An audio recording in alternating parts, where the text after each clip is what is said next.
In this Elden Ring video, I'm going to be showing you my Colossus Guardian build. This is a continuation of the Colossus Knight build, so if you've been wondering how to progress that build, then watch on to find out. So if you remember, the general concept of the Colossus Knight build was that we were using Warcry in order to change our R2 into a charged attack that was then pancaking enemies, and it's a similar strategy with this build, but I've swapped out the Ash of War from Warcry to something else instead. Instead, we use Barbaric Roar, which transforms our R2 into a series of attacks, kind of like a 3-hit combo. We still get the increased damage like we do with Warcry. And this 3-hit combo is very, very hard to interrupt. And because we put bleeding on our weapon with the bleeding affinity, it also allows you to proc bleeding about once every combo, at the beginning of a fight, which is fantastic because we're using Lord of Blood's Exaltation with this build. That's going to give us 20% attack power, like boom, right into the beginning of a fight. You'll also probably notice that I swapped out the greatsword we were using for the Prelate's Inferno Crozier, and that's because I really, really like the moveset for this weapon. However, you can use whichever colossal weapon that you want, as long as you're able to put Barbaric Roar on it. That means you can continue to use the Iron Greatsword, and in fact, it might be good to have several weapons for this build that deal different types of damage, because, it might be good to have slash damage for one fight and strike damage for another fight. So if you're using the Iron Greatsword, hang on to it, because you can swap, into a fight where maybe the enemy is resistant to strike damage, and then use that instead. There are also other really good weapons for this build, like Great Stars, for instance, that comes natively with Blood Loss on it. You could put Poison on this and then make it so that you use 2 talismans, one that gives you 20% attack power when you have Blood Loss, and one that increases your attack power when Poison buildup occurs, and use that same 3-hit combo to boost your attack power even higher. But I happen to really, really like the moveset of the big hammer there, which is why I decided to use it for this build. Another really great thing that we get when we use R2 with Barbaric Roar is that we get a lot of poise. One of the reasons that I'm wearing extremely heavy armor here isn't for the protection necessarily, although that's good. It's because this armor has very, very high poise, and when combined with the poise of the ability, allows you to poise through really, really heavy attacks of enemies. And that'll allow you to pull off your combo anyway, and oftentimes that procs hemorrhage on them because you're able to finish it, and it staggers them, and you just absolutely devastate them if you can get that first combo off. So it's all about getting that first combo off, even if you have to trade damage. I also have a Talisman here just for a couple buff spells. Upgrading it is not necessary for this because we're only using spells that are not affected by incantation scaling, so that's not a problem. And then I have a dagger also in my same offhand with Golden Vow on it, just for buffing for more resistances and more attack damage before, important fights, tough enemies or bosses.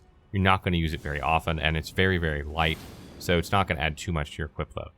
One thing I want to mention before I get into the talismans as well is that the reason I decided to put bleeding on the Prelate's Inferno Crozier is because you can't buff it when you have Barbaric Roar on it or Warcry out. It overrides whatever buff is on it. So if I had just put it on heavy, for instance, and then buffed with Warcry, I still wouldn't be able to buff it with anything else. Now, you can put it on heavy when you're fighting enemies that can't bleed, like the gargoyles, which is a good idea, because you'll get more damage, and you'll get very, very good scaling and a lot of out of your strength when you're doing that.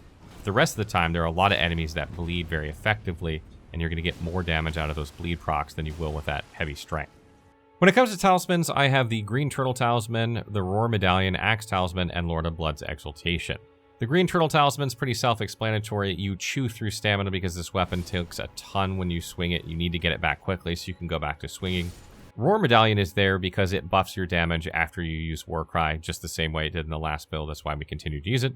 And the Axe Medallion also works in the same vein. When you use a heavy charged R2, you gain extra damage. Keep in mind that you can do the R2 when you're buffed with Barbaric Roar without holding it down, and it will execute faster. It will do less stagger damage. It'll do less damage in general. So you can do that if you need to get it out quickly, but generally you're going to be trying to go for that held R2 if you can in order to get the most damage and most stagger possible. Lord of Blood's Exaltation is there, obviously, because once you get the hemorrhage status effect on something that suffers blood loss, you gain 20% attack power for 20 seconds. This should happen constantly in boss fights where they can bleed. If you're doing a boss fight that can't bleed and you're setting your Ash of War to heavy, you should probably swap this out for something else, because that's not going to benefit you at all. One really good sub in here is the Winged Sword Insignia. It might not seem like it would be good here because you have such a slow weapon, but every time you execute that combo, you're going to get a stack of that. So that's really, really strong here, and it attacks again faster than you would think, so that's not a bad one to sub in. I tested Godfrey Icon, and it does not work to increase damage with this ability, so unfortunately, that would have been another good choice to sub in, but that does not work here. The two incantations I use for this build are Flame Grant Me Strength and Bestial Vitality. Flame Grant Me Strength increases your physical damage by 20% and your fire damage by 20%. You don't do fire damage with this build, but you are going to increase your physical damage by 20%, which should be a huge amount because you're using a colossal weapon, which is good. And Bestial Vitality is just there to give you a heal over time to kind of top you up. Because you have such heavy armor, a lot of regular attacks from enemies throughout maps and stuff are just going to do a little bit of your health, not enough for you to want to take a health potion. And so you can kind of keep this active to kind of top you off periodically. That way you're going into fights with full health, and you don't have to waste a health potion. So generally how this build plays out on the landscape and in dungeons and things is that you're going to run around and you're going to either jump attack or run in an R1 or R2. Usually enemies are staggered pretty good, and once you get in the first attack, you're usually in good shape. Believe it or not, it's really funny. Tougher enemies, I find, are easier with this build than like packs of smaller enemies. Even though what's really good about this build is that you have lots of poise, so you can actually shrug off attacks from like dogs and stuff, as long as you get like a quarter or a third of the way through your windup. But targeting them is difficult when you're like being attacked in the back by two enemies and you're attacking somebody in front. That's when you're in the most dangerous situation, not facing some difficult enemy in front of you that you're trading blows with. So be careful not to get outnumbered, and do try and pick things off one at a time if you can. And don't worry too much about the more difficult enemies, because what you're going to do when you face them is you're going to buff up with Flame Grant Me Strength, you're going to use Golden Vow on your dagger if you need to, and then you're going to pop Barbaric Roar. And I usually like to run in and lead with a jump attack, and then follow up immediately with a charged R2. That usually staggers an enemy, and then, you just do a critical attack and it's over pretty much at that point. Usually Hemorrhage occurs in the middle of that combo for extra damage, and then if they're still kicking, it's just a couple more swings. I generally apply that same strategy to bosses as well. I do find that if you can get up in front of a lot of bosses, like hugging the front of their body in a lot of cases, their swings will go over you while you sort of duck down in the animation to pull off the charged R2 combo. So you can actually stay safe by like hugging. It's when you kind of get pushed out a little ways because of the shape of the boss is weird or whatever that you're really in trouble.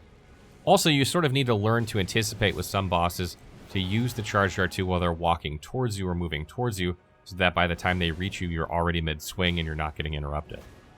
Not unlike other heavy strength builds, you are going to trade damage. That's part of this build. So you're going to stack up heavily on HP flasks. You're not going to need that much FP, because you're not going to need to buff all the time. You're only going to buff when you need to buff. The rest of the time you can either do jump attacks, or you can, just do regular running R1s or R1 combos. The R1 combos with this are really, really good, and they usually never leave room for someone to, or an enemy to, like, get out of the stagger chain once you start it. Moving along to the attributes, for this build, I have 40 Vigor, 17 Mind, 32 Endurance, 45 Strength, 12 Dexterity, 9 Intelligence, 15 Faith, and 9 Arcane. So 40 Vigor is there because you're going to be trading blows. I actually wish this was a bit higher, if I'm totally honest with you, but at this point in the game, we simply don't have the stat spread between the heavy armor that we're wearing, we need a lot of endurance, and the strength in order to deal damage. That's as high as we can pretty much get away with it. There's really not any other points there that we can pull out. Something you could do if you want, though, is you could use Radagon's Source Seal in order to get more vigor, more endurance, more strength, and more dexterity. With this build, you will take more damage if you do that, but you will have more health in general.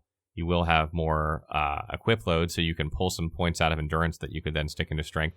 It's not a bad idea for this. I like having maximum protection. That's just the way I am. But if you don't mind taking a little bit more damage, then you can put that in there, and really you'll still have the poise, which is the important part, so that is not a bad option either. The reason I didn't include that in the talismans is because you want to get your endurance, like, literally not like more than like 0.2, 0.3 more than you need for your equip weight, because you literally just want to be full heavy with this. You're not mid-rolling, you're heavy rolling, and you want to be right up till the maximum. You want to have, as much armor as you can have and not a shred less, and you don't need anything above that. So if you put Radagon Icon on, you should actually go respec and pull points out of endurance until you're just at the threshold of wearing this armor or the armor set that you're using. 17 Mind is there because you do use abilities and buffs periodically, and I don't think you can get away with too much less than that without having FP issues. 45 Strength is there for your, damage, buffing your damage with this build. We'd obviously like to have more if we could, but there isn't really a lot of room for it. If you're using Radagon Icon on top of that, you're going to have at least 50, and if you pull 5 points out of endurance, you'll probably have that at 55, which would be great. Dexterity is just there at 12 because that's my class. I don't think you need more than about 10 for this build, so it's not really a relevant stat, neither is intelligence.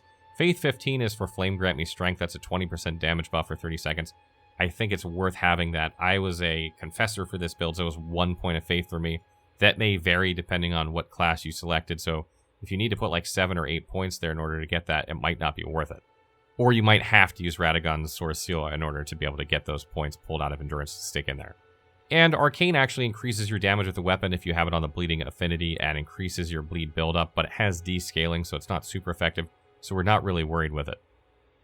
Just one final tip before I wrap up this video. The Spike Crack tier will actually increase the damage you do with charged attacks, so this is very good for this build and good for using before you go into a boss fight, for instance. And so is the Stone Barb Crack tier, which increases the poise damage that you do so that you're more likely to stagger an enemy. You want to stagger bosses as quickly as possible with this build so that you can, get time to recover and just keep taking it to them.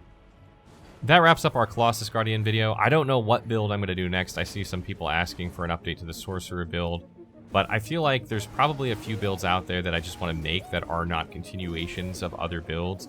So besides the Sorcerer, I imagine you'll see some of those in the near future before we finally move on to 150 level builds.